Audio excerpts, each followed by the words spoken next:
예배로의 부름입니다. 다 같이 일어나셔서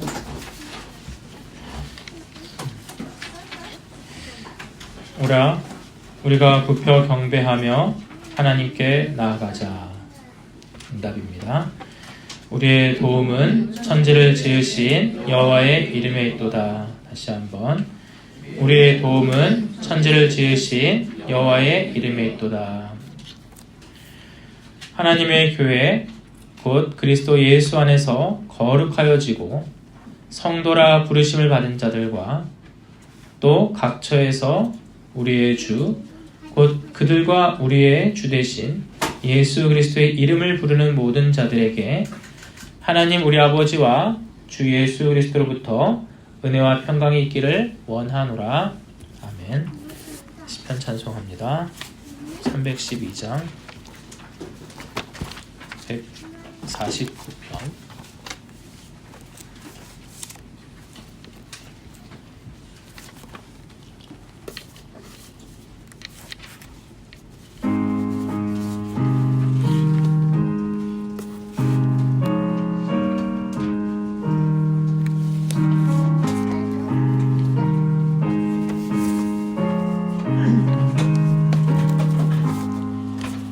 주 여호와께 다 노래하라.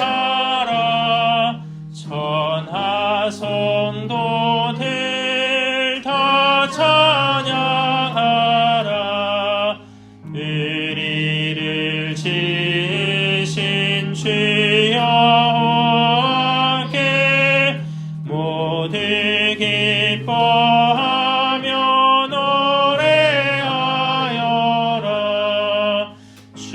크신 이름 다 찬양하며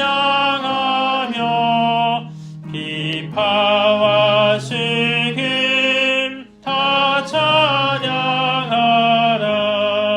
주는 자기 백성 기뻐하시며 겸손한 자들을 주 높이신다. 온 성도들아 즐거워하며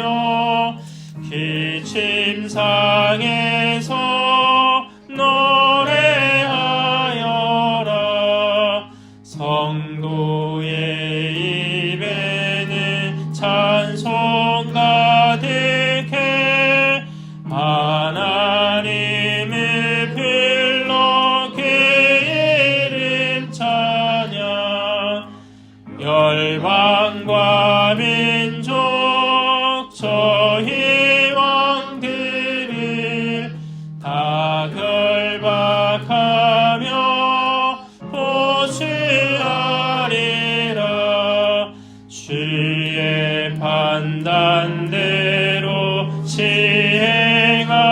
시행하리니 이는 성도들의 영광이로다. 자리에 앉으시기 바랍니다. 영원한 도덕법으로서의 주의 계명을 드립니다. 영원한 도덕법으로서의 주의 계명. 신명기 5장 6절에서 21절. 나는 너를 애굽 땅 종되었던 집에서 인도하여 낸 내 하나님 여호와라. 나 외에는 다른 신들을 내게 두지 말지니라. 너는 자기를 위하여 새긴 우상을 만들지 말고 위로 하늘에 있는 것이나 아래로 땅에 있는 것이나 땅 및 물속에 있는 것에 어떤 형상도 만들지 말며 그것들에게 절하지 말며 그것들을 섬기지 말라. 나 내 하나님 여호와는 질투하는 하나님인즉 나를 미워하는 자의 죄를 갚되 아버지로부터 아들에게로 3, 4대까지 이르게 하거니와 나를 사랑하고 내 계명을 지키는 자에게는 1000대까지 은혜를 베푸느니라. 너는 내 하나님 여호와의 이름을 망령되이 일컫지 말라. 나 여호와는 내 이름을 망령되이 일컫는 자를 죄 없는 줄로 인정하지 아니하리라. 내 하나님 여호와가 내게 명령한 대로 안식일을 지켜 거룩하게 하라. 엿새 동안은 힘써 내 모든 일을 행할 것이나 일곱째 날은 내 하나님 여호와의 안식일인즉 너나 내 아들이나 내 딸이나 내 남종이나 내 여종이나 내 소나 내 나귀나 내 모든 가축이나 내 문 안에 유하는 객이라도 아무 일도 하지 못하게 하고 내 남종이나 내 여종에게 너같이 안식하게 할지니라. 너는 기억하라. 내가 애굽 땅에서 종이 되었더니 내 하나님 여호와가 강한 손과 편팔로 거기서 너를 인도하여 내었나니 그러므로 내 하나님 여호와가 내게 명령하여 안식일을 지키라 하느니라. 너는 내 하나님 여호와께서 명령한 대로 내 부모를 공경하라. 그리하면 내 하나님 여호와가 내게 준 땅에서 내 생명이 길고 복을 누리리라. 살인하지 말지니라. 간음하지 말지니라. 도둑질하지 말지니라. 내 이웃에 대하여 거짓 증거하지 말지니라. 내 이웃의 아내를 탐내지 말지니라. 내 이웃의 집이나 그의 밭이나 그의 남종이나 그의 여종이나 그의 소나 그의 나귀나 내 이웃의 모든 소유를 탐내지 말지니라. 아멘. 이러한 변함없는 주의 말씀 앞에 우리가 한 주간의 삶을 돌이켜보며 주 앞에 이 시간 사죄하는 참회의 기도를 올리겠습니다. 함께 기도합니다.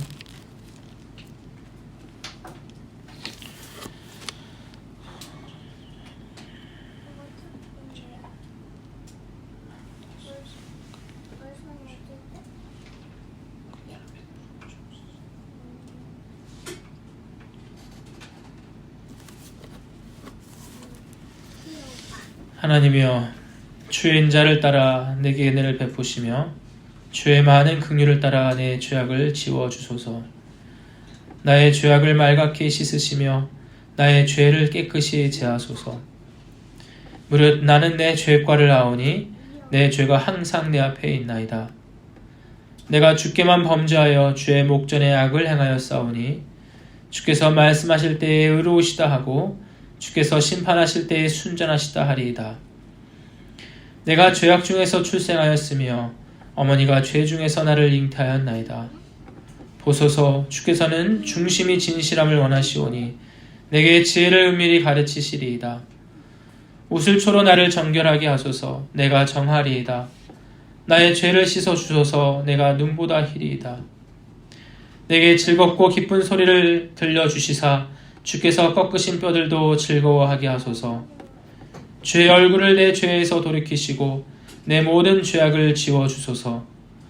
하나님이여, 내 속에 정한 마음을 창조하시고 내 안에 정직한 영을 새롭게 하소서. 나를 주 앞에서 쫓아내지 마시며 주의 성령을 내게서 거두지 마소서. 주의 구원의 즐거움을 내게 회복시켜 주시고 자원하는 심령을 주사 나를 붙드소서. 그리하면 내가 범죄자에게 주의 도를 가르치리니 죄인들이 주께 돌아오리이다. 사제의 선언입니다. 여호와께서 말씀하시되 오라, 우리가 서로 변론하자. 너희의 죄가 주홍 같을지라도 눈과 같이 희어질 것이요 진홍같이 붉을지라도 양털같이 희게 되리라. 아멘. 사도신경으로 신앙을 고백합니다. 전능하사 천지를 만드신 하나님 아버지를 내가 믿사오며 그 외아들 우리 주 예수 그리스도를 믿사오니 이는 성령으로 잉태하사 동정녀 마리아에게 나시고 본디오 빌라도에게 고난을 받으사 십자가에 못 박혀 죽으시고 장사한 지 사흘 만에 죽은 자 가운데서 다시 살아나시며 하늘에 오르사 전능하신 하나님 편에 앉아 계시다가 저리로서 산자와 죽은 자를 심판하러 오시리라. 성령을 믿사오며 거룩한 공회와 성도가 서로 교통하는 것과 죄를 사하여 주시는 것과 몸이 다시 사는 것과 영원히 사는 것을 믿사옵나이다. 아멘. 다 같이 일어나셔서 시편 찬송 50장 시편 23편 B 찬송하며 환상의 시간 갖습니다. 시편 찬송 50장입니다. 23편 B.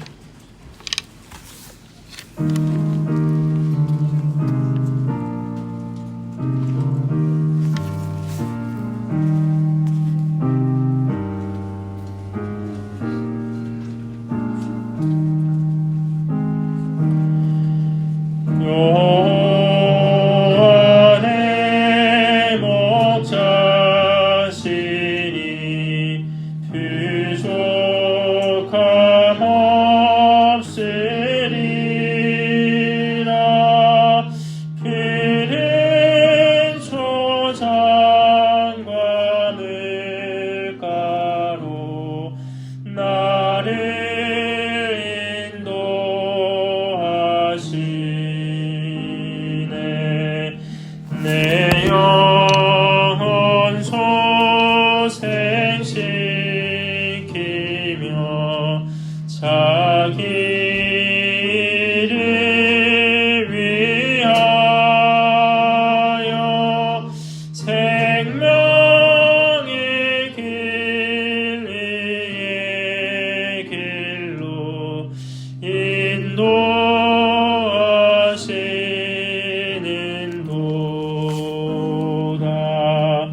찬송과 영광과 존귀와 감사와 경배 그리고 예배를 세세뭉토로 받으시기에 홀로 합당하신 거룩한 삼위일체 한 분 하나님, 오늘도 우리가 한 주간 어떠한 삶을 살아왔는지와는 무관하게 또한 지금 우리의 상황과 상태가 어떠한지와는 무관하게 오직 만세 전에 주의 기뻐하심과 뜻하심과 정하심 안에서 우리를 택하심을 따라 유일한 구속주 되시는 그리스도로 말미암아 모든 대속의 은총을 무상으로 우리에게 주신 것만을 근거로 하여 이 거룩하게 구별된 주의 날에 우리로 하여금 예배자로 변함없이 세워주셨다라는 이 사실로 인하여 무한 감사와 찬송과 영광을 올려드립니다.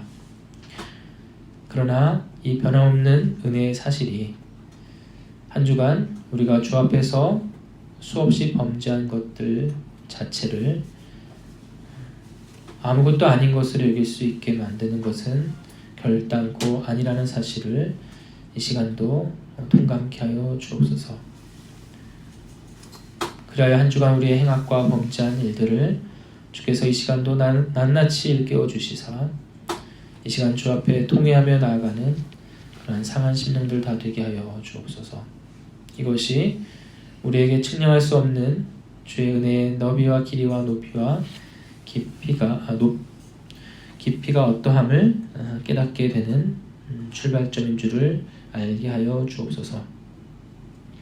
사랑의 주님, 오늘 이 거룩한 안식일에 우리를 예배자로 불러주시고 세워주셨사오니 이 시간을 통하여 우리의 존재됨과 인생의 목적됨과 또 주께서 우리에게 작정하여 주신 이 생에서의 삶을 어떻게 살아가야 하는지에 대하여 다시금 정립하게 하시어서 궁극적으로 주님께 영광이요 그 순간순간마다 우리에게 참된 행복이요 즐거움 되게 하여 주옵소서. 뿐만 아니라 우리를 한 개인으로만 부르심이 아니요 성도로 교회로 부르셨다는 사실을 잊지 말게 하여 주옵소서. 보이는 교회 속에서 거하며 동시에 우리의 영적인 눈을 열어 보이지 않는 교회의 한 일원 되어 있음을 자각하게 하여 주옵소서. 그리고 동시에 교회의 유일한 머리 되신 그리스도 예수를 항상 보게 하여 주옵소서. 그리하여 교회의 성도됨의 가치와 의무를 깨달아 그의 합당한 자태를 날마다 갖추며 더불어 자라가게 하여 주옵소서. 이것이 우리를 택하시고 부르신 주의 뜻에 합당하게 사는 삶인 줄을 매 순간 인식하게 하여 주옵소서. 그러나 우리의 현실은 너무나 힘들고 때때로 우리를 좌절시키며 무력하게 만드는 것 또한 부인할 수 없는 사실임을 주 앞에 이 시간도 고백합니다. 나 자신으로부터 또 가장 가까운 가족으로부터 또 여러 다양한 상황과 인간관계 속에서 우리를 주를 향한 유일한 신앙으로부터 이탈케 만드는 여러 시험들이 있기 때문입니다. 주님께 대한 합당한 고백과 찬송만이 우리의 입술에 또 우리의 마음판에 깊이 새겨지길 원하오나 매 순간 우리는 그렇지 못하는 현실 가운데 있음을 주님 이 시간도 우리를 불쌍히 여겨 주옵시고 이 복된 주일에 이 공적 예배를 통하여서 우리의 온몸과 마음을 강건케 그리고 평안케 또 진리 안에서 회복시키시며 새롭게 하여 주옵소서. 그리고 이 시간 우리에게 있는 것 가운데 주께로부터 받지 아니한 것이 아무것도 없음을 고백하는 마음으로 주 앞에 드려진 헌상을 주께서 기쁘게 받아 주옵소서. 우리의 물질과 소유뿐 아니라 모든 것의 참 주인 되시는 주님을 매 순간 인정하며 우리의 삶 전체가 주께 합당한 예배가 되게 하여 주옵소서. 오늘의 예배의 시종을 주께 의탁하오며 우리 주 예수 그리스도 이름으로 기도합니다. 아멘. 하나님 말씀 봅니다. 시편 119편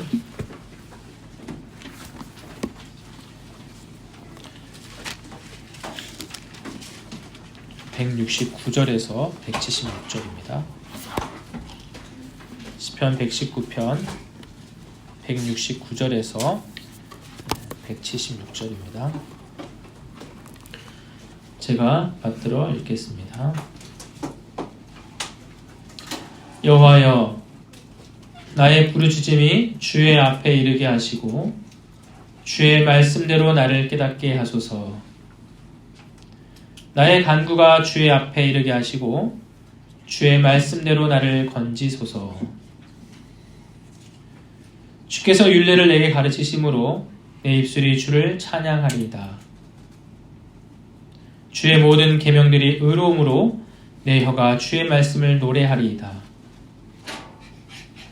내가 주의 법도들을 택하였사오니 주의 손이 항상 나의 도움이 되게 하소서.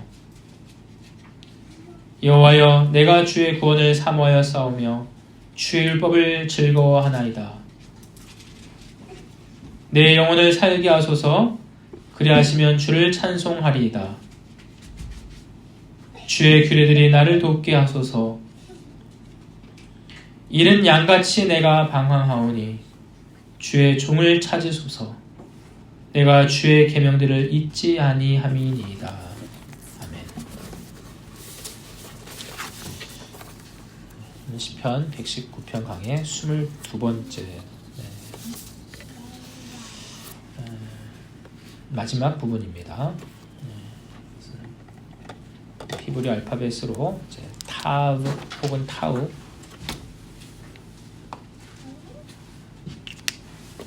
사실은 이제 호프와 레시 사이에 이제 신이 있는데 이게 이제 21번째가 될 것이고 마지막 오늘 22번째가 이제 타우 혹은 타우입니다. 네, 원래 순서대로라면 21번째 이 신 부분을 즉 161절에서 168절을 살펴야 하는데 개인으로서 저에게 특별한 상황 속에서의 말씀으로 오늘 본문이 먼저와 닿았기에 먼저 순서를 바꾸어서 살피려 함을 양해해 주시기 바랍니다. 우리는 지난 시간 119편의 20번째의 말씀들을 통해서 우리는 어느 순간에서든 다른 그 어떤 피조물이 아닌 오직 살아서 역사하시는 창조주 하나님께 제발 날 좀 보시옵소서라고 간청하는 것으로 우리의 기도와 신앙과 삶을 시작하고 또한 마감해야 한다라는 사실과 또 우리 자신이 초래한 일을 비롯하여 모든 우리를 둘러싼 일들은 결코 주의 영원한 작정과 섭리하심에서 벗어날 수 없다라는 사실뿐 아니라 모든 일을 삼위 하나님께서는 홀로 주권적으로 역사하시기에 이러한 하나님을 주의 말씀을 통하여 반복적으로 확인하고 알아가는 이 신앙 고백의 여정 안에서 우리가 어떠한 태도로 살아가야 하는지에 대하여 살핀 바 있습니다.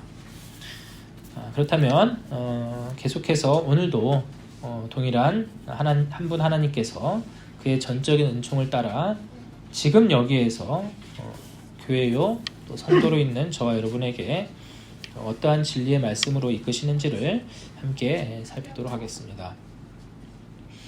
오늘 본문은 확인하셨다시피 119편의 마지막 부분이라는 점을 우리는 견지해 가면서 살필 때 우리는 본 구절들이 오늘 본문에서 지향하는 바 시편 119편의 종합적이며 결론적인 성격을 분명히 띌 것이다 라는 사실에 대하여 기대하게 됩니다. 이는 다만 시편 119편 전체뿐 아니라 시편의 전체적인 조망일 것이며 더 나아가 성경 전체에서 우리로 하여금 붙들어야 할 중요한 어떤 신앙 고백의 대요요 교리적 진술일 것이 분명하기 때문입니다. 그런데 오늘 본문은 시편 119편 전체 중에서 소위 희구법이라는 어떤 문법적 요소가 가장 많이 등장하는 본문이기도 합니다. 다시 말씀드릴게요. 시편 안에서 희구법이라는 어떤 문법적인 형태가 가장 많이 등장하는 본문이다라는 거예요. 이 희구법이란 말하는 이가, 즉 화자로서의 말하는 이가 청자로서의 듣는 이에게 3인칭의 의지와 결의 혹은 청원이 이루어지기를 간절히 소망하는 그러한 의미로서의 형태다라는 거예요. 좀 어렵죠? 그러나 오늘 본문에서 총 8구절 중에서 5구절이 전부 이러한 형태를 띠고 있기 때문에 내용들을 통해서 그 의미를 살피는 것이 이해하기에 보다 수월할 거라 여겨집니다. 그러니까 169절, 170절, 172, 173 그리고 175절이 이러한 형태로 이루어져 있다는 거예요.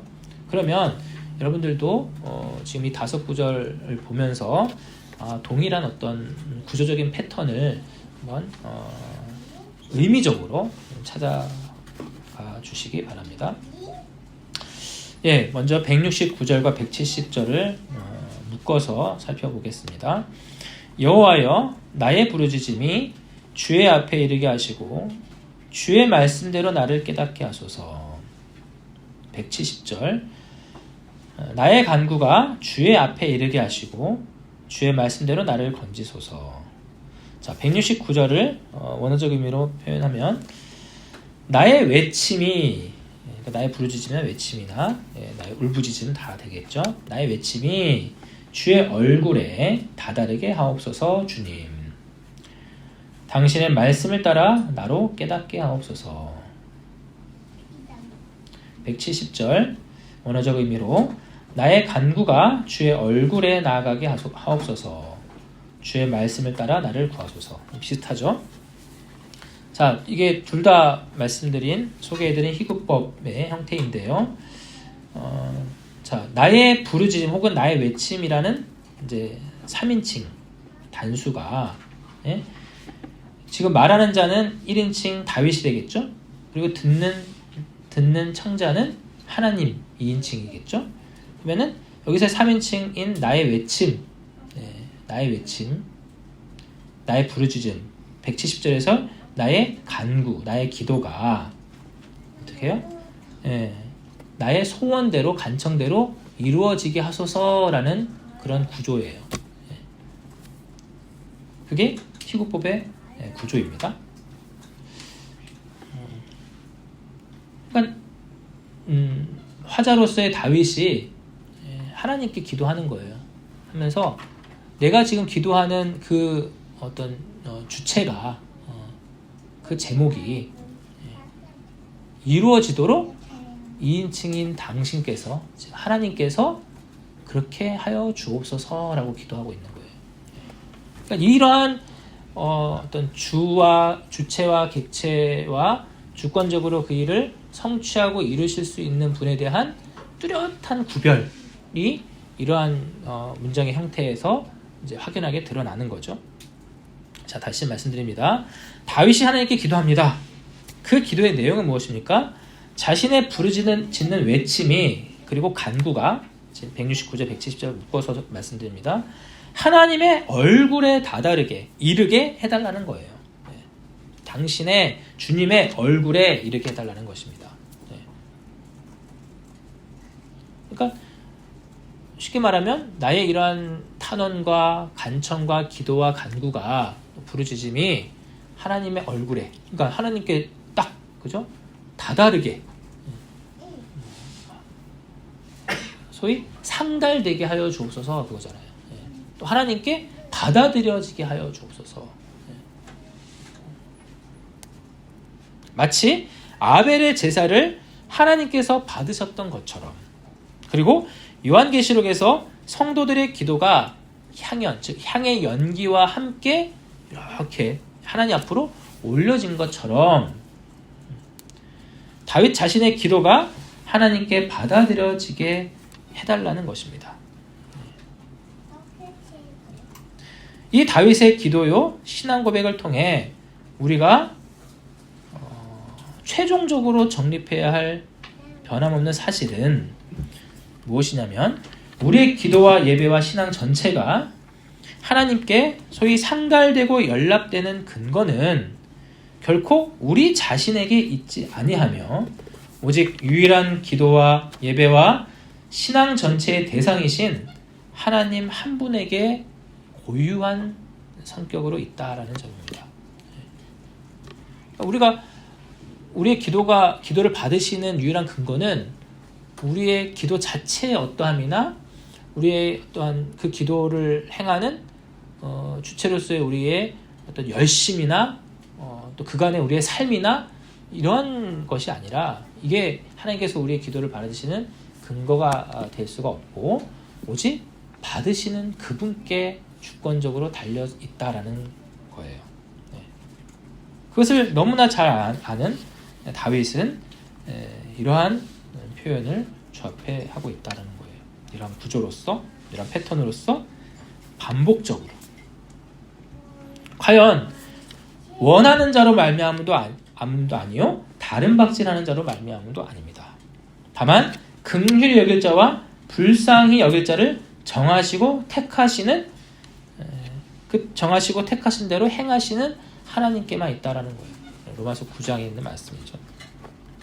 이러한 불변의 진리에 대하여 다윗은 그가 이 사실에 대하여 어떻게 깨닫고 무엇을 통해 하게 되었는지에 대해서 오늘 본문에서 이어서 선포하기를 바로 주의 말씀대로 혹은 주의 말씀을 따라, 즉 기록된 하나님의 말씀에 의해서 이러한 신앙 고백의 내용이 약속되어 있음을 깨닫게 되었고 또 계속해서 확인하고 있습니다 라고 말하는 것이며, 이 기록된 성경은 그 성경 자체로 말미암음이 아니요 이 기록된 성경을 통해 내적으로 조명하시어 진리의 빛을 보고 깨닫게 하시는 주의 영의 고유한 사역임을 다윗은 고백하고 있다라는 것입니다.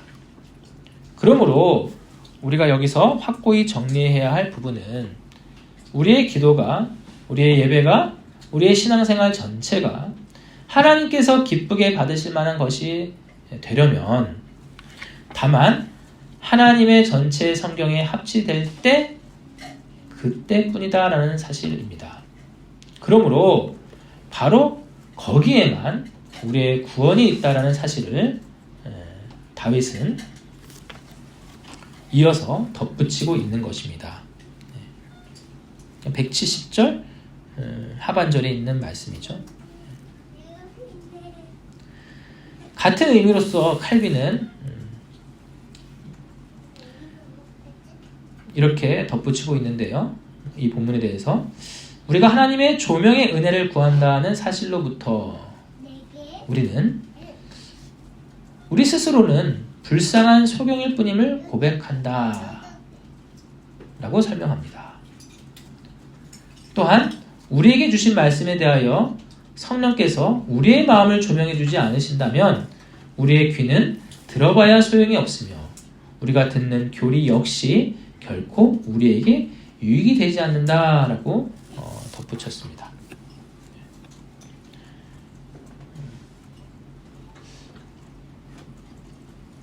그러니까, 결론적으로 다윗은 시편 119편 마지막 그 본문을 통해서 우리에게 확고히 해야 될 가장 주된 어떤 신앙 고백의 내용이 뭐냐 했을 때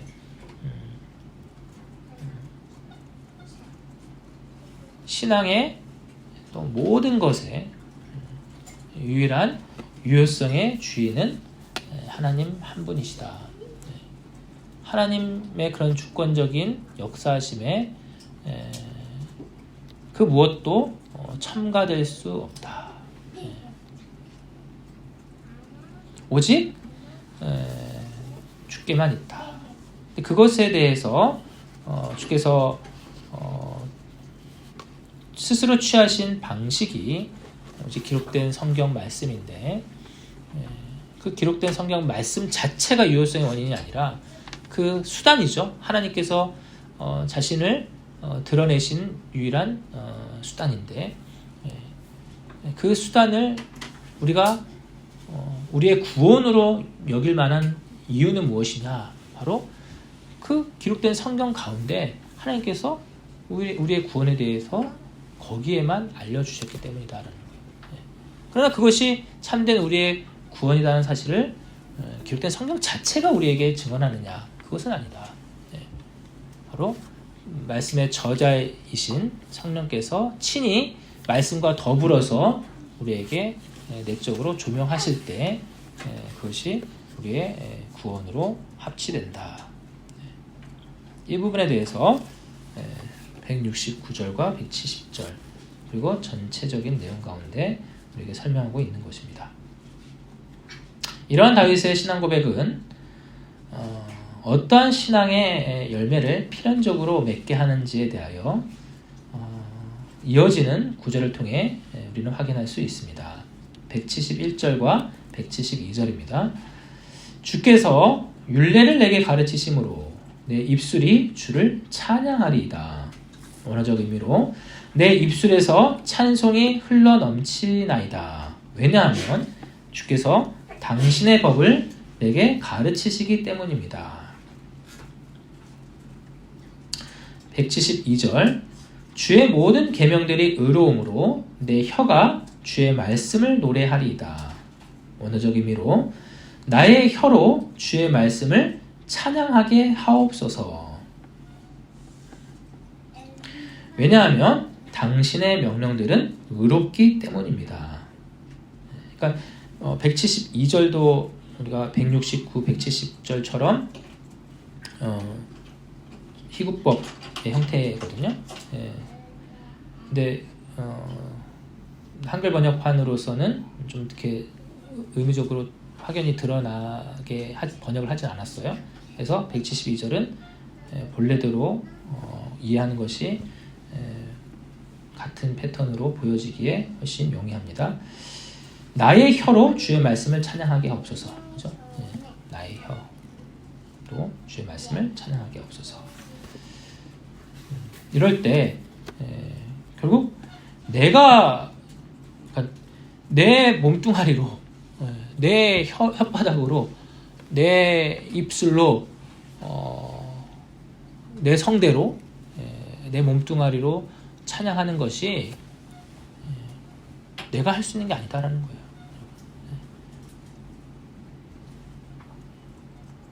진짜 그래요. 지금 이 순간에도 절감하고 있습니다.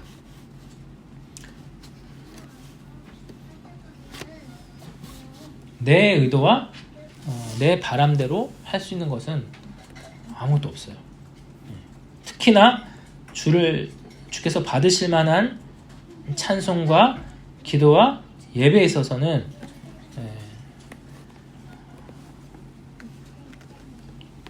우리가 할 수 있는 게 없습니다.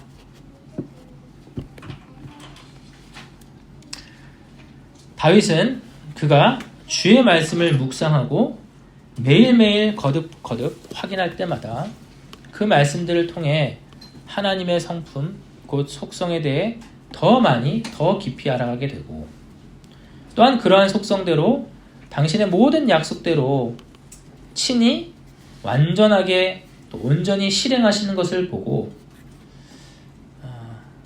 또한 그러한 사실들 앞에서 현재 자신과 더불어 모든 주의 교회들에게 고스란히 행하고 계시며 앞으로도 실행하실 것을 바라보기 때문에 그러한 목격자로서 또 경험자로서의 다윗에게서 터져 나올 수 있는 것은 오직 찬송 외에 없다라고 선포하고 있는 것입니다. 다시 말씀드리면 다윗은 주의 기록된 말씀을 통해서 또 그 말씀에 대하여 조명하여 주시는 성령의 역사하심을 따라 이 말씀을 내신 분의 성품을 알아가게 되고 또 그분께서 친히 기록하여 두신 성경 말씀대로 약속하신 대로 빠짐없이 실행하시는 것을 봐왔고, 그 역사들을 봐왔고 또 스스로 그것을 경험하고 있고, 그렇다면 분명히 하나님의 그러하신 속성대로 또 하나님의 그러한 말씀대로 앞으로도 빠짐없이 실행되리라 라는 그런 확신과 믿음 가운데 거할 때 그에게서 터져 나올 수 있는 것은 그러한 하나님에 대한 찬송밖에 없다라는 거예요. 그런데 그는 이어서 이러한 찬송함이 내 입술과 내 혀로 표출되는 것이오나 이 또한 하나님께서 내 입술과 내 혀로 하여금 찬송하게 하실 때에야 비로소 가능한 일로 있음을, 바꿔 말하면 우리의 하나님을 향한 찬송 또한 전적인 은혜의 산물임을 고백하고 있다는 것입니다. 동시에 그가 하나님을 찬양하는 것은 하나님의 모든 명령들이 의롭기 때문이다 라고 말하고 있습니다. 그러니까 우리로서는 하나님의 모든 말씀들을 읽고 묵상하는 가운데 동시적으로 성령의 조명하심 가운데서 하나님의 모든 말씀들이 진리이며 선하며 의로우며 완전하다는 것을 알게 되고 그에 따라 자연스레 하나님을 찬송하게 되는데, 이 모든 일련의 과정들이 하나님께서 홀로 역사하시는 전적인 은혜의 사역이며 그러한 성격이다라는 점입니다. 뿐만 아니라 찬송 혹은 찬양의 성격은 조용히 읊조리는 묵상과는 현저히 다른 양상입니다. 그죠? 우리가 찬송하고 찬양하는데, 즉 노래하는데 아무도 들리지 않게 속으로 이렇게 하지는 않죠. 일반적으로. 여기서 다윗이 두 구절을 통해서 찬송과 찬양, 입술로 또 혀로 찬양한다라고 표현하는 것은 분명히 겉으로 밖으로 표출되는 성격을 이야기하고 있습니다. 제대로 된 노래를 하려면 온몸이 울림통이 되도록 또 해야 하며 또 발성이 되어 터져 나오도록 불러야 할 것이기 때문입니다. 즉 여기서 다윗이 말하고자 하는 것은 하나님을 찬송함이 유일한 찬송의 대상이신 하나님께 돌려드리는 감사의 성격이자 유일한 목적이지만 동시에 모든 교회와 모든 이방인들도 듣게 하기 위함이다 라는 점입니다.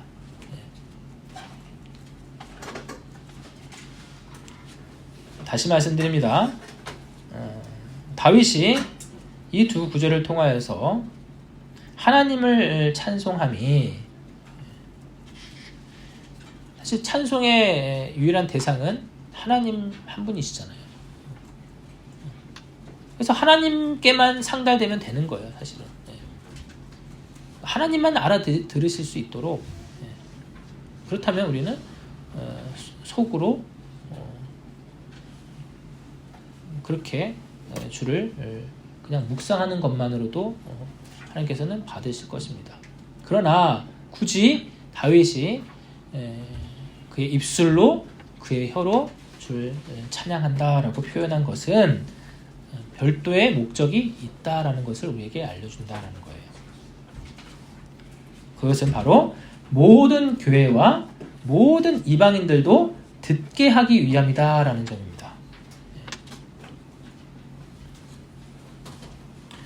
예레미야 선지자를 통해 하신 말씀을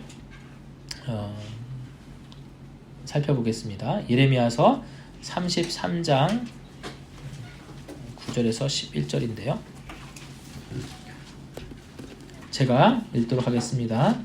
이 성읍이 세계 열방 앞에서 나의 기쁜 이름이 될 것이며 찬송과 영광이 될 것이요 그들은 내가 이 백성에게 베푼 모든 복을 들을 것이요 내가 이 성읍에 베푼 모든 복과 모든 평안으로 말미암아 두려워하며 떨리라. 여호와께서 이와 같이 말씀하시니라.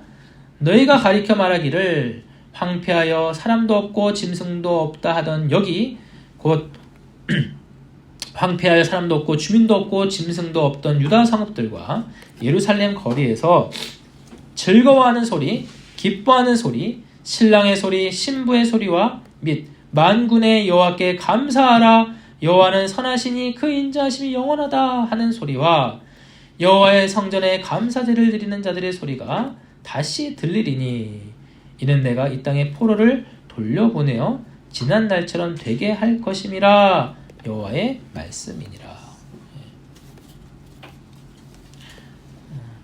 그 포로로 바벨론으로 포로로 끌려가 있는 그러한 상황 속에서 하나님께서 바로 이 이스라엘 옛 성읍 예루살렘 성읍을 회복시키실 것을 재건하실 것에 대해서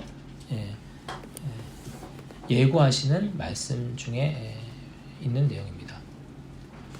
그런데 우리가 눈여겨볼 바는 바로 이러한 예루살렘 성읍이 회복될 것에 대해서 모든 열방으로 하여금 알게 하시겠다라는 점에 우리가 초점을 맞춰야 되는 거예요.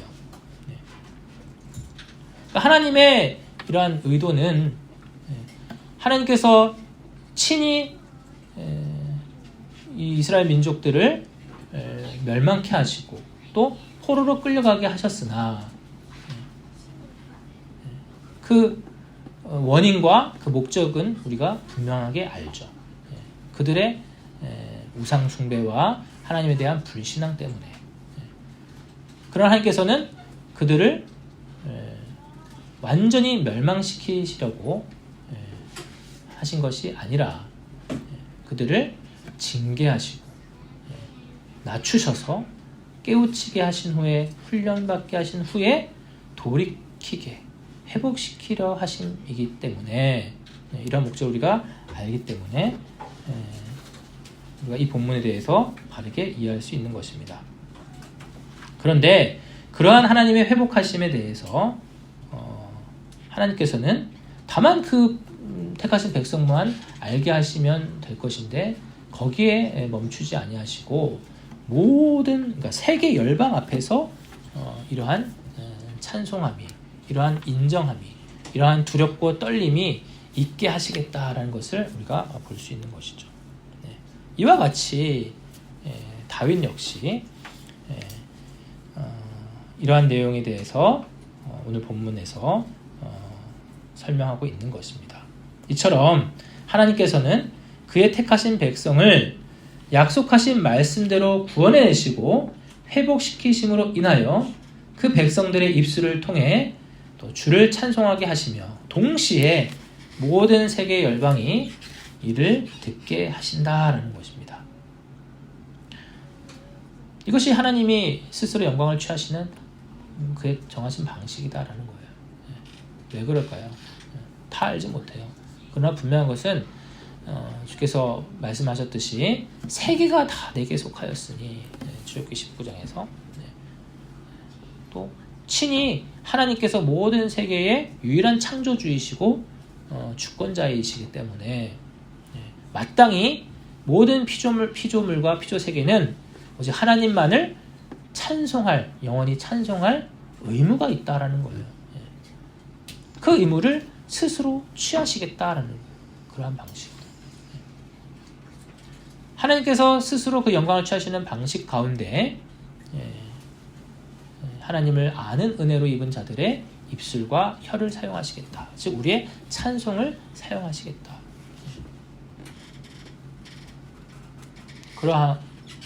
그러할진데 우리가 주를 찬송함을 마다할 이유가 결코 없다라는 것입니다. 이에 대하여 칼빈은 다음과 같이 덧붙이는데요. 교리가 우리에게 보물로서 위탁될 때 우리는 그것을 전달하여 모두에게 공개해야 하며 하나님이 주신 믿음의 분량에 따라 우리가 받은 은사를 우리 이웃에게 전해야 합니다라고 말합니다. 그러니까 교리가 우리에게 보물로서 위탁될 때 이렇게 표현을 해요. 즉 하나님의 전체 말씀을 통해서 하나님께서 이렇게 자신의 영광을 스스로 취하시는구나 라는 그런 새로운 신앙 고백의 내용을 깨닫게 될 때 그것을 그저 품속에 담아두고 말 것이 아니라 공개해야 된다는 거예요. 공개해야 된다. 또 공개하는 방식이 뭘까요? 지나가는 사람 붙잡고 하나님이 이렇게 스스로 영광을 취하신답니다. 하나님을 찬송해야 됩니다. 물론 그건 역시 필요하겠죠.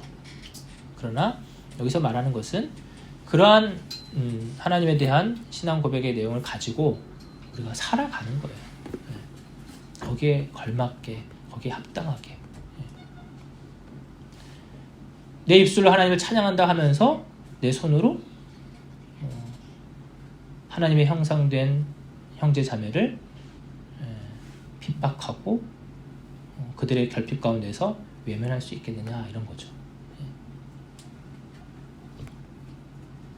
즉 하나님께서 우리로 하여금 주의 말씀을 통해 진리에 대해 그리고 신앙 전반에 대해 일깨우실 때 우리는 함구하지 말아야 하며 마치 우리가 너무나 즐겁고 복된 소식으로 인해 마구마구 자랑하고 싶어 전혀 모르는 이들을 향해서도 알리고 싶어 하는 것처럼 우리의 온 입술과 우리 신앙의 삶으로 표현하는 것이 주께 대한 찬송이요 동시에 복음 전도다라는 것입니다.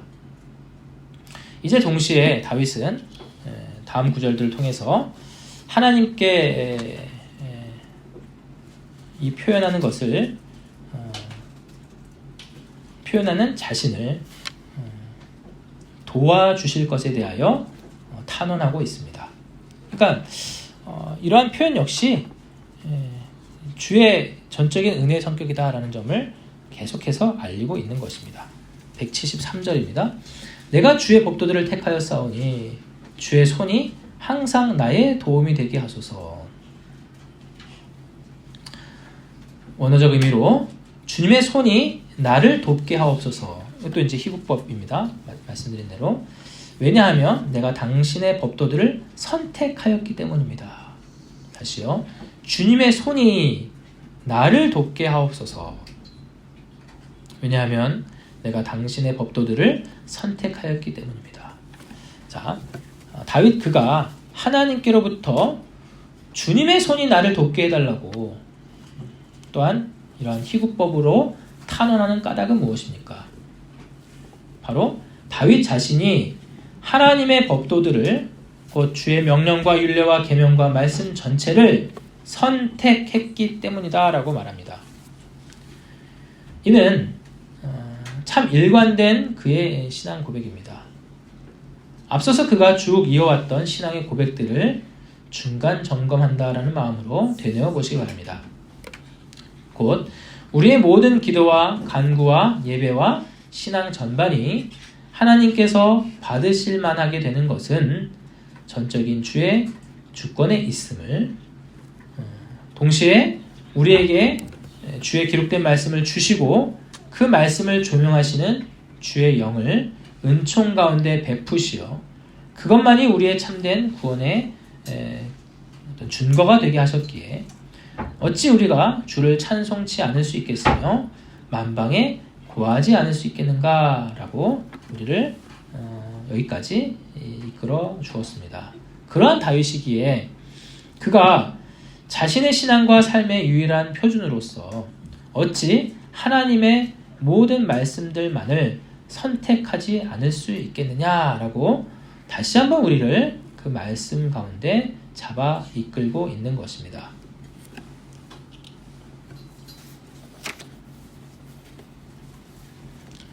마치 여호수아의 고별 설교처럼 말입니다. 여호수아서 24장 14절부터 있는 말씀인데요. 제가 읽어드리겠습니다.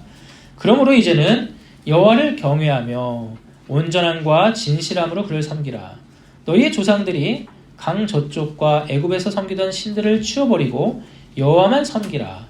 만일 여호와를 섬기는 것이 너희에게 좋지 않게 보이거든 너희 조상들이 강 저쪽에서 섬기던 신들이든지 또는 너희가 거주하는 땅에 있는 아모리 족속의 신들이든지 너희가 섬길 자를 오늘 택하라. 오직 나와 내 집은 여호와를 섬기겠노라 하니. 이러한 여호수아의 선언 앞에 이스라엘 백성들은 뒤 이어진 본문의 말씀들을 요약해드리자면 다음과 같습니다. 이러한 여호수아의 선언 앞에 백성들은 결단코 여호와 하나님을 섬기겠다라고 장담을 합니다.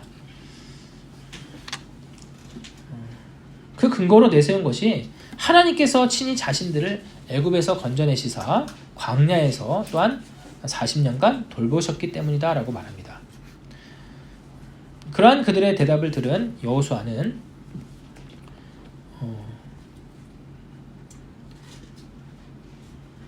그들의 이러한 고백에 뜻을 맞추기보다 이러한 엄포를 놓는데요.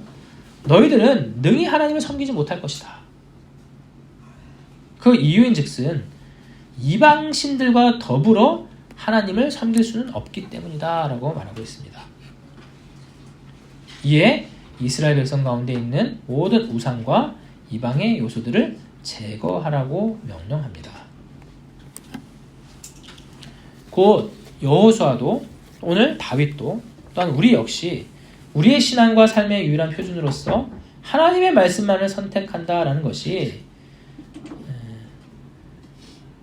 주님의 손이 우리를 돕게 만드는 어떤 근거가 된다라는 식으로 생각할 것이 아니라 참되게 하나님의 하나님 되심과 그 은혜의 성격을 친히 경험하여 아는 자라면 마땅히 취해야 할 유일하신 하나님만을 택하여 오롯이 그분만 합당하게 섬겨야 한다라는 것입니다. 그렇기 때문에 다윗은 하나님의 토라 곧 율법만이 자신의 구원의 근거이며 약속이며 구원 자체임을 이어지는 말씀을 통해서 고백하고 있는 것입니다. 174절입니다. 여호와여 내가 주의 구원을 사모하여 싸우며 주의 율법을 즐거워하나이다. 원어적 의미로 내가 주의 구원을 사모하였습니다.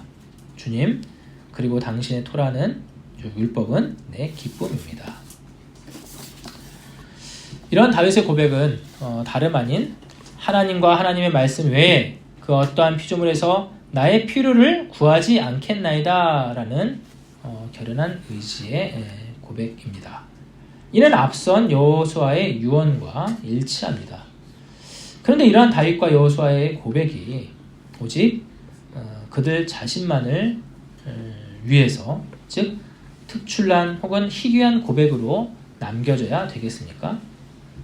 분명 하나님께서는 그러한 의도로 저들에게 성령의 감동을 베푸시지는 않았을 것입니다. 곧 저들의 고백과 같이 모든 교회의 고백이 되기를 의도하셨음이 분명합니다. 그렇다면 우리는 이 시간 어떠한 화답으로 주 앞에 돌려드려야 할까요? 그것이 바로 오늘 마지막 구절들입니다. 175절과 176절입니다. 내 영혼을 살게 하소서. 그리하시면 주를 찬송하리이다. 주의 규례들이 나를 돕게 하소서. 언어적 의미로 마찬가지로 여기도 희구법이 있습니다. 내 영혼이 살게 하옵소서. 그리고 그것이 즉 내 영혼이 주를 찬송하게 하옵소서. 그리고 주의 판단이 나를 돕게 하옵소서. 다시 내 영혼이 살게 하옵소서. 그리고 그것 내 영혼이 주를 찬송하게 하옵소서. 그리고 주의 판단이 나를 돕게 하소서. 주님, 주께서 내 영혼이 살도록 강권적으로 역사하여 주시길 기도합니다. 이렇게 얘기하는 거예요. 그리하여 주 앞에서 살아난 그 영혼으로 하여금 살리신 주님을 찬송하게 하소서.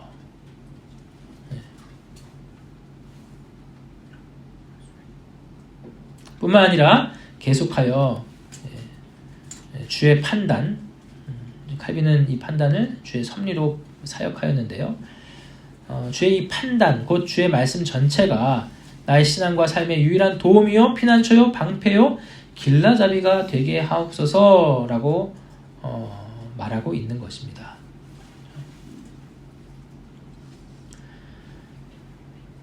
뒤 이어지는 마지막 176절처럼 스스로가 잃은 양같이 방황하게 되었을 때, 즉 내 영혼이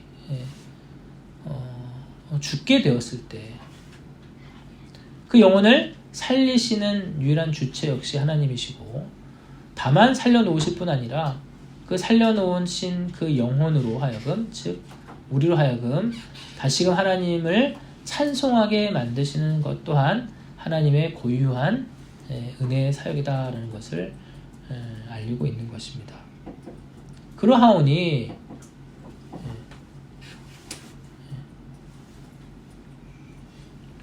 이러한 일련의 은혜의 사역들이 하나님의 모든 말씀에 있기 때문에 다시 다윗은 오직 하나님의 판단, 즉 하나님의 모든 말씀들이 나로 하여금 나를 돕게 하옵소서라고 뒤이어 말하고 있는 것입니다.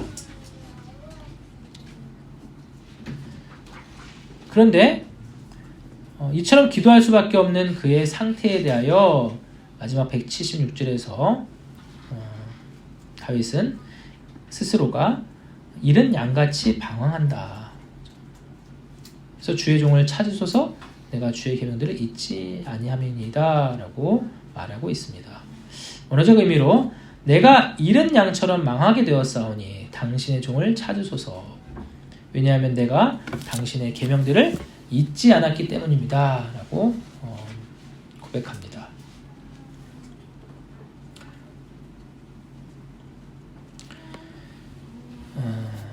이는 다음과 같이 말하고 있는 것인데요. 좀 풀어서 말씀을 드리면, 주님, 저는 마치 잃어버린 바 된 양처럼.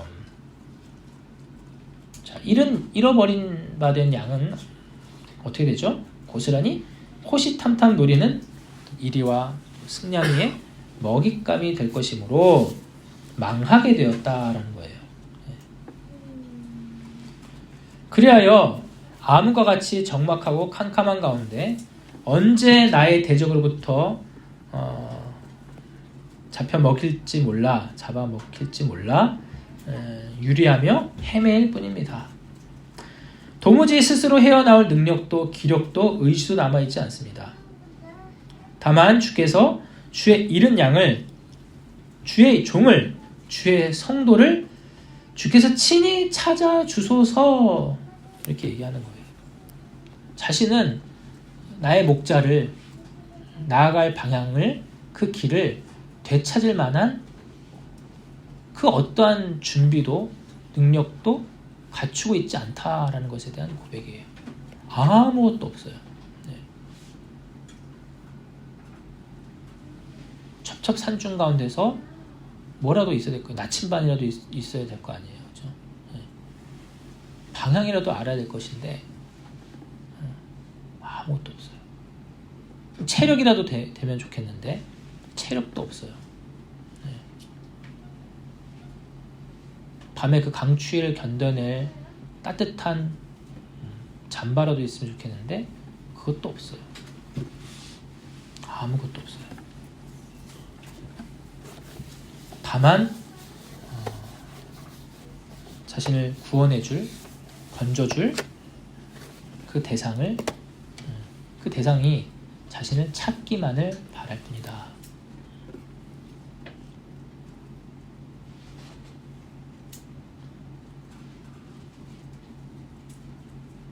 왜냐하면 주께서 주의 양들의 목자가 되시며 친히 결코 떠나지 아니하며 버리지 아니하실 것이라고 하신 주의 약속의 말씀들을 붙들고 있기 때문입니다.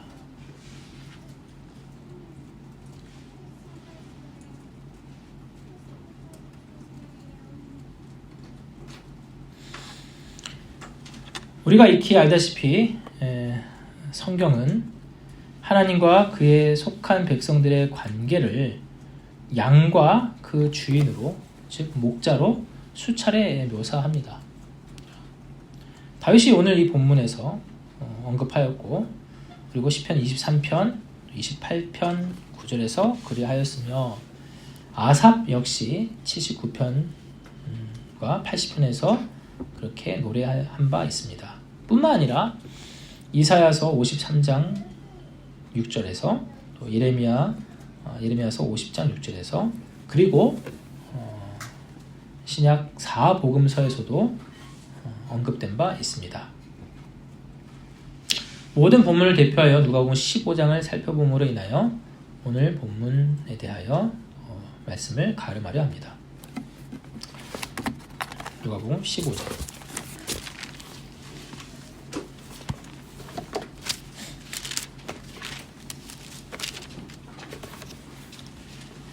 1절에서 7절까지 제가 읽도록 하겠습니다. 모든 세리와 죄인들이 말씀을 들으러 가까이 나아오니 바리새인과 서기관들이 수군거려 이르되 이 사람이 죄인을 영접하고 음식을 같이 먹는다 하더라.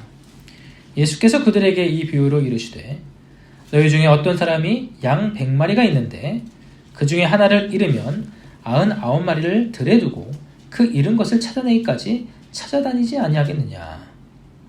또 찾아낸즉 즐거워 어깨에 메고 집에 와서 그 벗과 이웃을 불러 모으고 말하되 나와 함께 즐기자. 나의 잃은 양을 찾아내었노라 하리라. 내가 너에게 이르노니 이와 같이 죄인 한 사람이 회개하면 하늘에서는 회개할 것 없는 의인 99으로 말미암아 기뻐하는 것보다 더 하리라. 해당 본문은 잃은 양, 잃은 동전, 잃은 아들에 대한 비유의 내용으로 유명하기 때문에 우리에게 매우 친숙합니다. 오늘 마지막 본문과 직결되는 잃은 양의 비유에 대한 주님의 말씀을 보자면 양 100마리가 있는데 그중 한 마리를 잃으면 나머지 99마리를 제쳐두고 그 잃은 양을 찾을 때까지 찾지 않겠느냐라는 것입니다. 그리고 마침내 찾게 되었을 때 즐거워 어깨에 메고 동네 잔치를 베풀지 않겠느냐라는 말씀입니다. 그러면서 우리 주께서 우리에게 알리고자 하신 본래의 뜻에 대해 설명하시기를 이와 같이 죄인 한 사람이 회개하면 하늘에서는 회개할 것 없는 의인 99으로 말미암아 기뻐하는 것보다 더 기뻐하리라고 말씀하십니다. 곧 이 비유의 배경이 된 것 자체가 해당 본문 1절 3절에서 보면 모든 세리와 죄인들이 예수께 천국 말씀을 들으러 나왔는데 그 중에 바리새인과 서기관들이 불순한 의도로 끼어들어 예수라는 사람이 이스라엘인들이라면 상종하기를 꺼려하는 세리와 여타 죄인들과 더불어 그들과 어울리고 심지어 겸상을 한다고 비방하며 수군대는 그러한 배경 가운데서 이 비유의 말씀을 하신 것이다 라는 점입니다. 결론적으로 주께서는 이 땅에 죄인을 불러 회개케 하려 오셨음을 알리신 것입니다.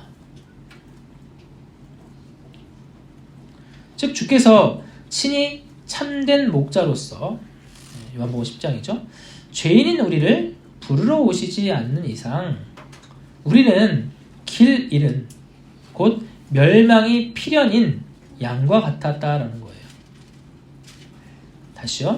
주께서 친히 성육신 하셔서 이 땅에 오시어서 사람의 몸으로 오시어서 그의 잃어버린 양들을 그에게 속한 처음부터 작정된 주의 양들을 하나하나 찾아오시지 않는다면 그 어떠한 양도 스스로 주를 찾을 수 없다라는 거예요.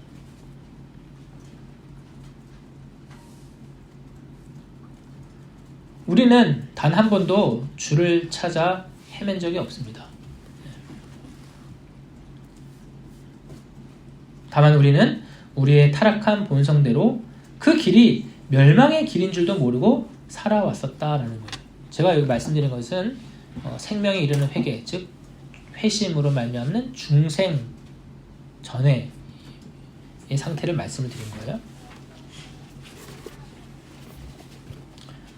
저와 여러분을 포함해서 오가는 모든 세대의 교회 가운데서 그 누구도 단 한 사람도 하나님께서 우리 교리적 진술로 표현하자면 효과적인 부르심, 효력 있는 부르심으로 우리를 부르시기 전까지 전에 먼저 스스로 주 앞에 나아간 사람은 지금까지도 없었고 앞으로도 없을 것이다.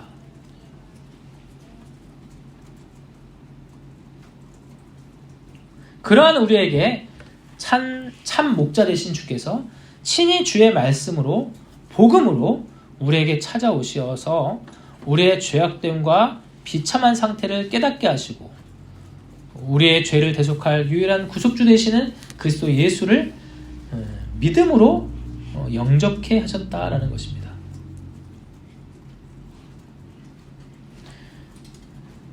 이러한 불변의 진리가 중생함을 입은 우리에게 공통적으로 있게 되는 은혜의 내용일진데, 그러나 문제는 이러한 영생의 대속의 은총을 입었음에도 불구하고 우리는 너무나 무지하고 연약하고 또 배은망덕하여 수시로 이 신앙의 울타리를 넘어 낭떠러지를 향해 내달리기를 좋아한다라는 것입니다. 이 진리의 울타리에서, 이 신앙의 울타리에서 자꾸만 벗어나려고 하는 그러한 경향이 우리에게 끊임없이 있게 된다라는 것이죠. 뿐만 아니라 어떤 때에는 푸른 초장으로 인도하시는 목자를 좇지 아니하고 대열에 이탈하여 그냥 여기가 좋사오니 하며 그 자리에 드러누워 있기도 한다라는 거예요. 아, 여기 풀이 더 맛있어요. 내 입맛에 딱 맞아요. 여기에 풍광이 너무 좋아요. 목자가 저렇게 이제 또 다른 곳으로 안내를 하고 우리를 이끄는데 나는 여기 머물겠다.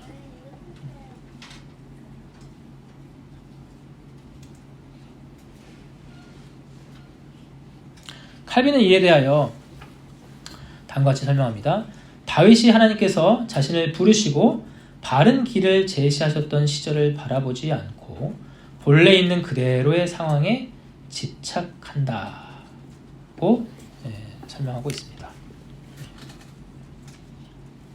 이처럼 우리에게도 역시 하나님께서 교회 역사 속에 그리고 개인의 삶 속에서 충분히 알리신 주의 말씀만을 유일한 생명으로 여기지 않고 유일한 꼬리요 우리가 받아 먹어야 할 생명의 양식으로 여기지 않고 우리는 당장 우리의 오감에 자극되어지는 일들에 몰두하고 있지는 않은지 한번 이 시간 진지하게 묵상해 보아야 할 것입니다.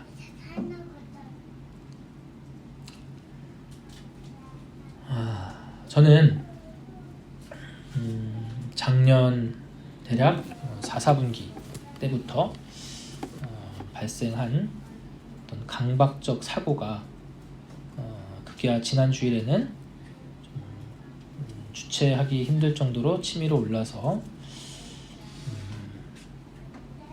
대략 지난 주 중에 내내 시간들을 무기력한 상황 속에 스스로를 방치한 바 있었습니다. 있는 사실, 객관적 사실을 있는 그대로 받아들이지 못하고 부정적으로 왜곡되이 인지하고 해석하여 스스로를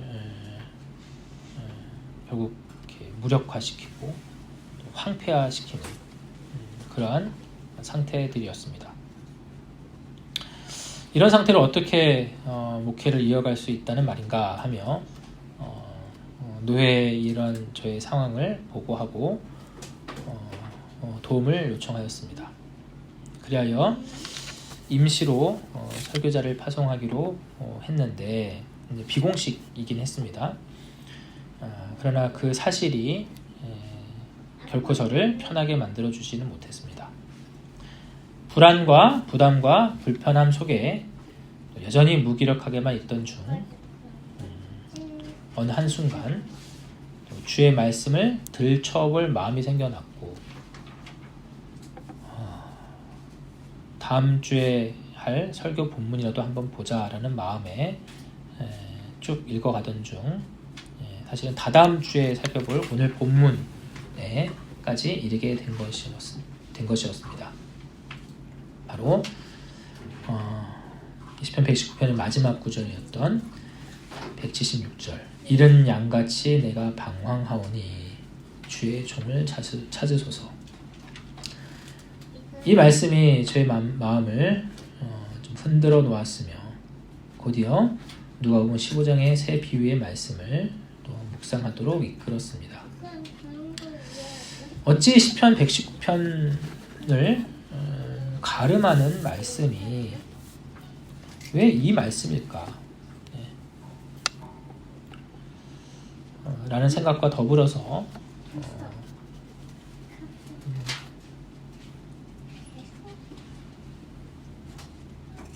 주 앞에 이렇게 기도하였습니다. 주님, 제가 이렇게도 방황할 때 저는 아무것도 할 수 없습니다. 그런데 주께서 저를 그저 방치하지 않으시고 친히 저를 찾으셨나이다. 심지어 주를 찾지도 않았는데 말입니다. 그러한 저를 주께서 친히 찾으시고 주의 양무리에 다시금 들어다 놓으시고 주의 말씀에 꼴로 먹이우시니 참으로 감사드릴 따름입니다. 라고요.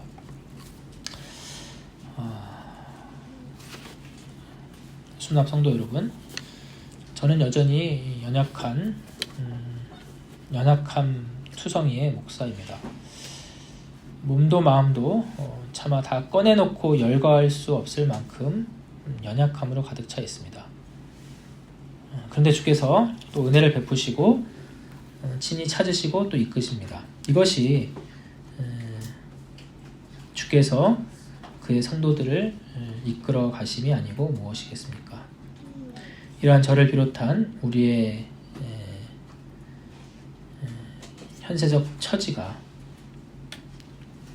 각각 다 녹록지 않을 줄 압니다.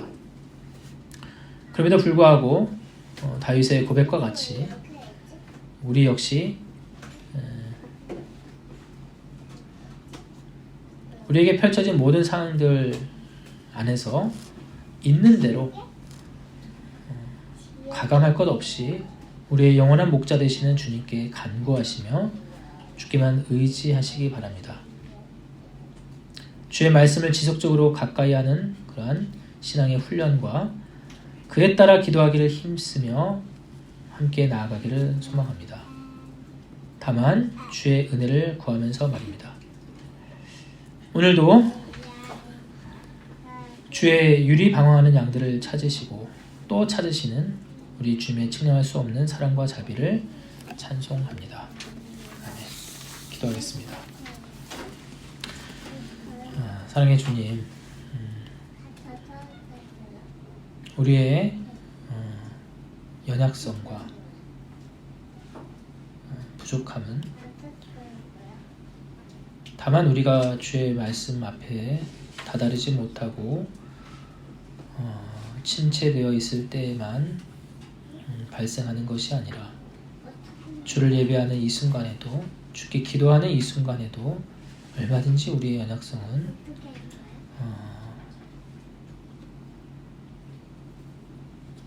끊임없이 우리와 함께 있음을 주 앞에 고백합니다. 그러하오니 주의 도우심이 필요치 아니하는 순간은 그 어떤 순간도 존재할 수 없다는 사실을 깨닫게 됩니다. 주님, 바로 이 순간에도 우리를 도우시고 주의 전적인 은혜 가운데 우리를 이끌어 주옵소서. 주를 찬송함이 주께 떼어놓는 단 한마디의 기도가 우리의 의지와 우리의 경험과 능력으로는 도무지 행할 수 없었다는 사실을 매 순간 절감하며 주께서 우리의 한 호흡 한 호흡을 우리의 한 걸음 한 걸음을 친히 이끄시고 또 주관하시며 주의 자비와 사랑으로 돌보실 것만을 이 시간도 간절히 의탁하며 나아가는 우리의 신앙의 모습들 다 되게 하여 주옵소서. 우리를 불쌍히 여겨 주옵소서. 우리에게 은혜를 더하여 주옵소서. 모든 것을 감사드리며 우리 주 예수 그리스도 이름으로 기도합니다. 아멘. 오늘은 성찬이 있는 주일입니다. 바로 이어서 성찬을 공부하도록 하겠습니다.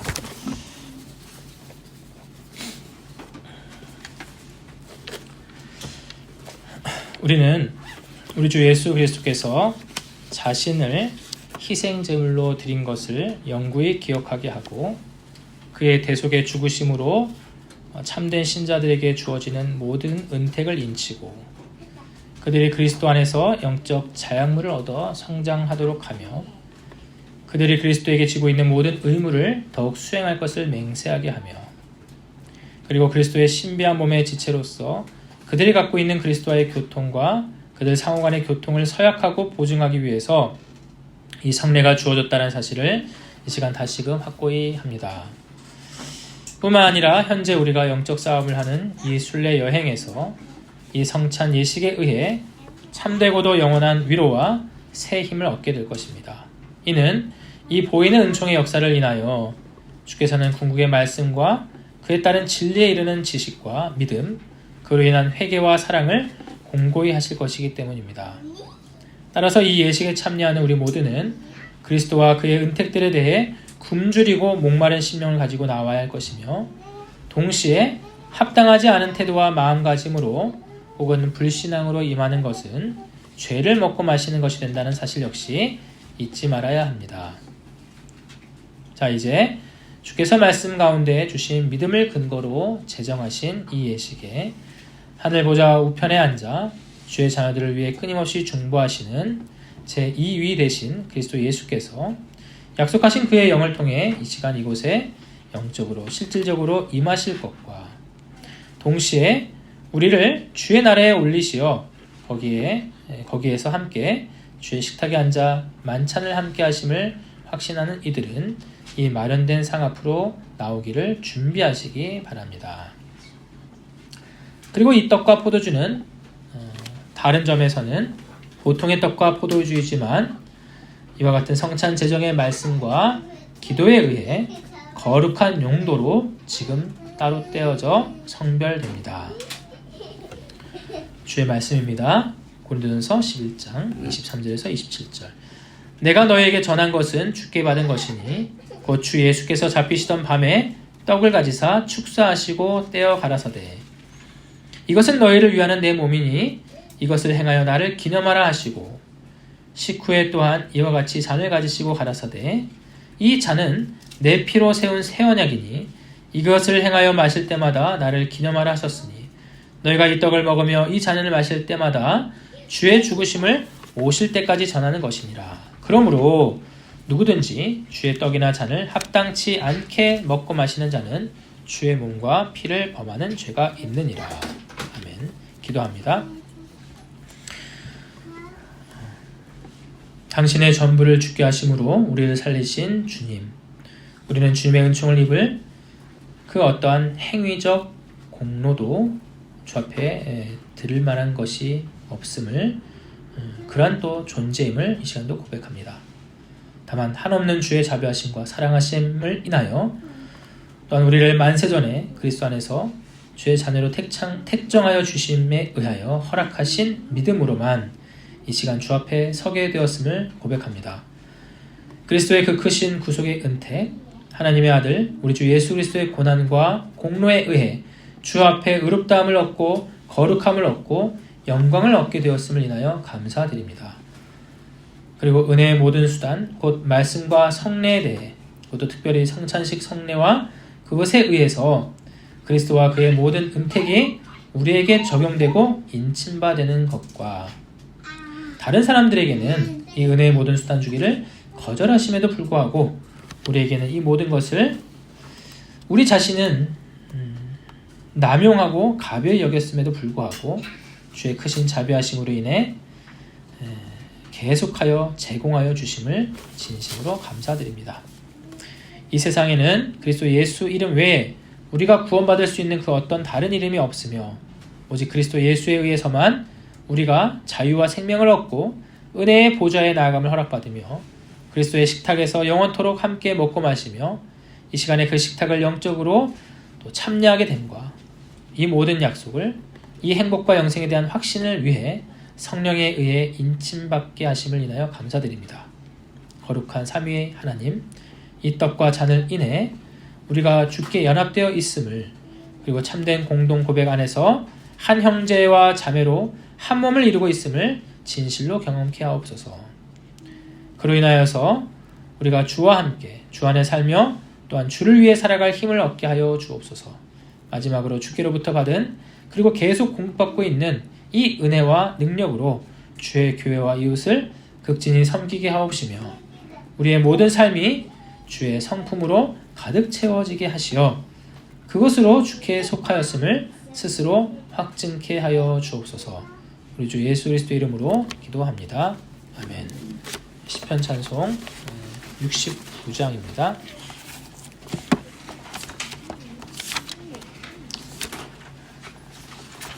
69쪽 69장 시편 32편 1절에서 7절입니다. 함께 찬양하시고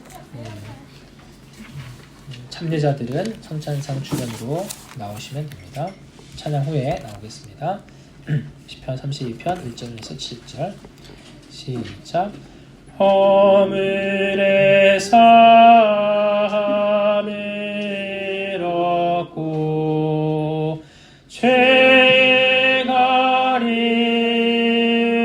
받은 자 마음의 간사가 없고 죄가 정죄치 않은 자 복이 또다 복이 또다 죄 가림 받은 자 내가 잠잠히 있을 때 죄의 손이 날 느르니 밤낮으로 신음하여 나의 뼈가 쇠하였고 나의 진액이 다하여 여름 가뭄 같았도다. 내가 내 죄를 주님께 숨기지 아니하오며 주님께 죄를 아뢰고 나의 허물 자복하니 죄가 날 용서하시고 내 죄를 사하셨도다.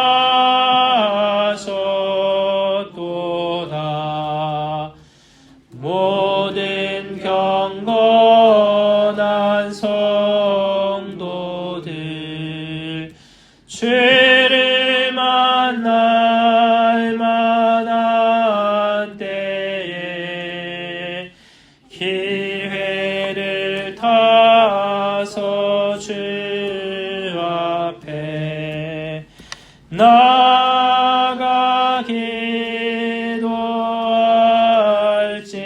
기도할지라. 많은 물이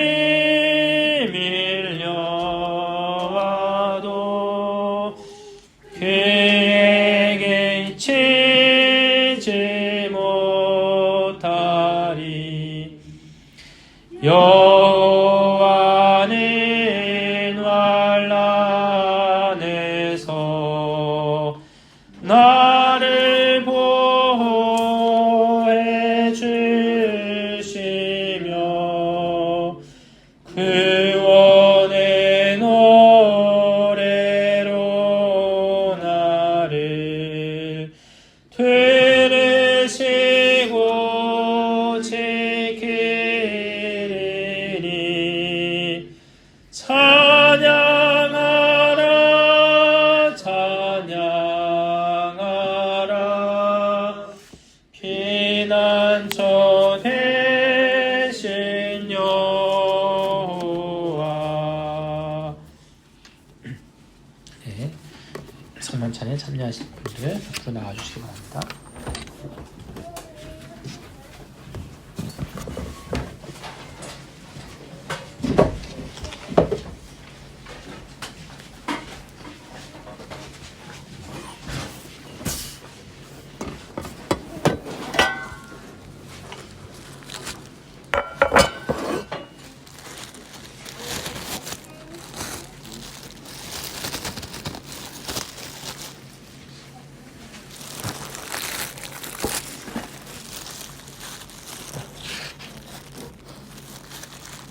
우리의 복되신 구주 예수 그리스도의 거룩한 제정, 명령 및 모범에 따라 나는 이 떡을 취하며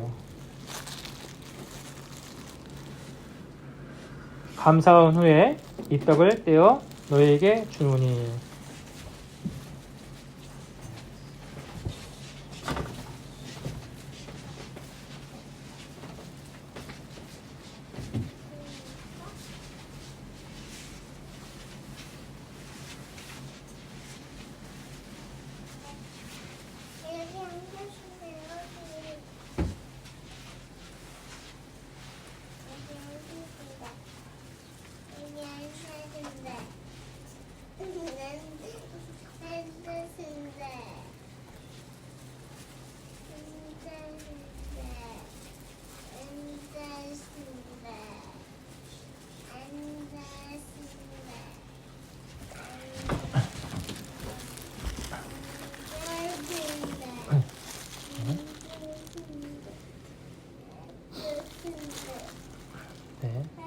너희는 받아 먹으라. 이것은 너희를 위해 부서진 그리스도의 몸이니 이것을 행하여 그를 기념하라. 이렇게 하겠습니다.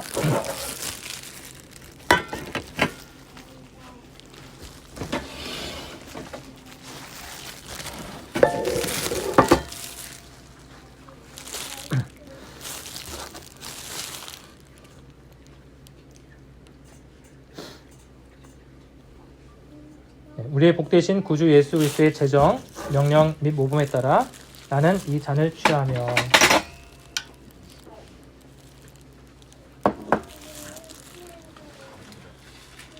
감사한 후에 이 잔을 너희에게 주노니.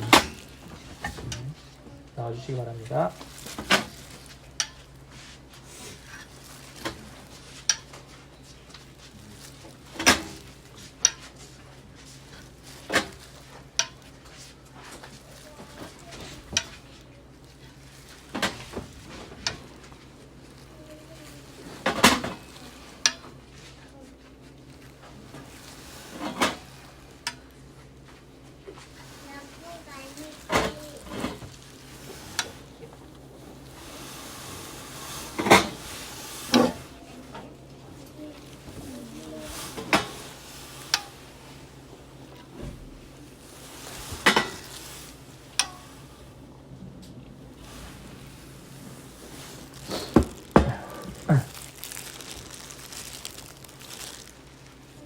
이 잔은 많은 사람의 죄사함을 위해 흘리신 그리스도의 피로 맺은 새 언약이니 너희는 그것을 모두 마시라.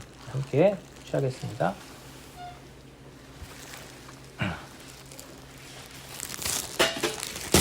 우리가 함께 나눈 이 떡과 잔은 주님께서 우리를 위해서 주신 참된 생명의 양식입니다. 우리가 믿음 안에서 다 받아 먹었으니 동일한 천국 백성으로서 확신 가운데 기쁨의 은혜를 함께 누리겠습니다. 하나님의 은혜로 인해 예수 그리스도 안에서 이 성례를 거행하였으며 이 때문에 그대들에게 이것에 합당하게 처신할 것을 주의 이름으로 권하노라. 아멘. 기도합니다. 이 성례에서 우리에게 베푸신 하나님의 풍부한 자비와 헤아릴 수 없는 선하심으로 인하여 만만 감사를 드립니다.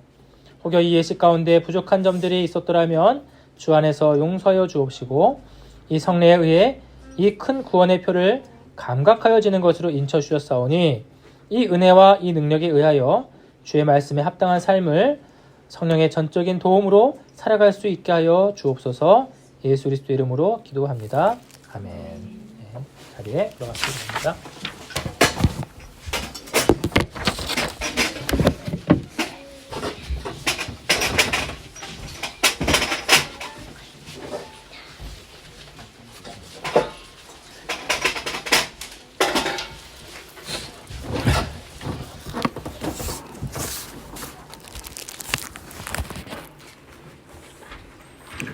시편찬송 260장입니다.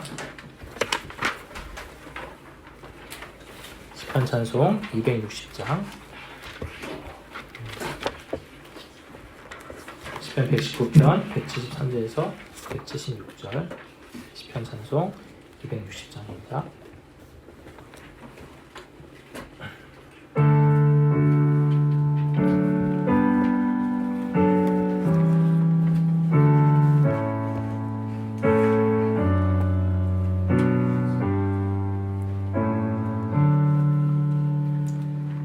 주여 내가 주의 법도 택하여 싸우니 주의 손이 항상 나의 도움이 되소서. 주여 내가 주의 의와 늘 사모하오며 내가 여호와의 법을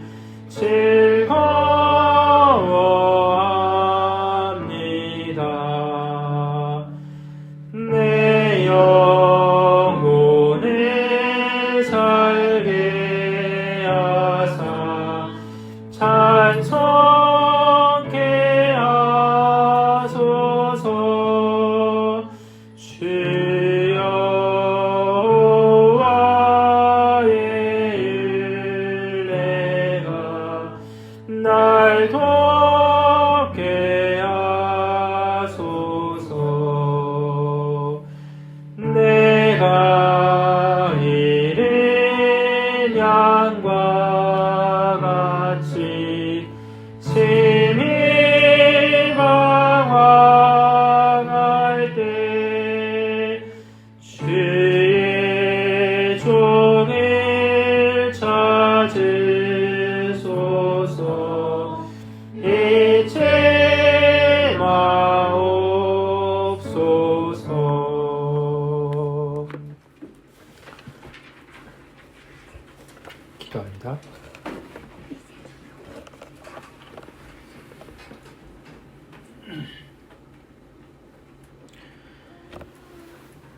이제는 우리 주 예수 그리스도의 무한하신 은혜와 아버지 하나님의 사랑하심과 성령 하나님의 교통 교제 충만 이룩해 주심이 우리의 영원한 또 참된 목자이신 우리 주 예수 그리스도를 그의 모든 말씀을 우리 유일한 신앙과 삶의 표준으로 삼아 그 안에서 참된 행복과 즐거움을 누리기를 다짐하는 우리 순화장로교의 모든 성도들 머리 위에 이 나라 임족 위에 주의 택하신 자녀들 위해 이제부터 영원토록 함께 있을지어다. 아멘.